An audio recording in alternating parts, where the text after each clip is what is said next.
लेकिन घर में जाने से नहीं होता है। मैंने मुंह से नहीं बोला, लेकिन काम ऐसा प्रथा लॉन्च कर दिया कि जब तक सीतापुर में मैं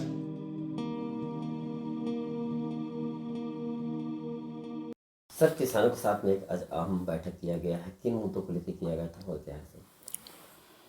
इस बार शासन की स्कीम के तहत हमारे सीतापुर विधानसभा क्षेत्र के जो कुछ चुने हुए किसान हैं जो भविष्य में उन उत्पादों को बेहतर कर सकते हैं, उनको प्रशिक्षण के लिए हम लोग दूसरे राज्य में भेज रहे हैं। जैसे फलों की खेती, केला हो गया, संतरा हो गया, अंगूर हो गया, ऐसे चिन्हित कुछ खेती हैं, उनके लिए हम लोग प्रशिक्षण के लिए उनको भेज रहे हैं। जैसे 10-10 किसान हो गया, और सब्जी की खेती के लिए, गन्ना की खेती के लिए, फूलों की खेती के लिए, ऐसा बकरी पालन, मछली पालन और मुर्गी पालन, ऐसे अलग अलग सेक्टरों के किसानों को छांट कर उनको प्रशिक्षण के लिए हम लोग भेज रहे हैं।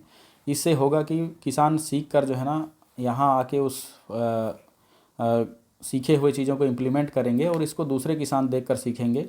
इससे ये होगा कि हमारे क्षेत्र में केवल एक ही कृषि नहीं, विभिन्न जो उत्पाद हैं उसमें सीतापुर का हिस्सेदारी होगा। जैसे अभी अभी माननीय राम विचार जी ने घोषणा किया है कि सीतापुर में थोक सब्जी मंडी बनाए जाएंगे, तो ऐसे ही सीतापुर का राज्य में विभिन्न मांगों में हिस्सेदारी होगी। इसके लिए हम लोग प्रयास कर रहे हैं। सर, प्रशिक्षण जो होगी वो भारत देश के कौन कौन सी ऐसे जगहों पे भेजा जैसे केला की खेती जो है ना महाराष्ट्र में, संतरा की खेती महाराष्ट्र में और अंगूर की खेती भी महाराष्ट्र में पूरे देश में अधिक किए जाते हैं। उन्हीं जगहों पर हमारे किसानों को भेजे जाएंगे।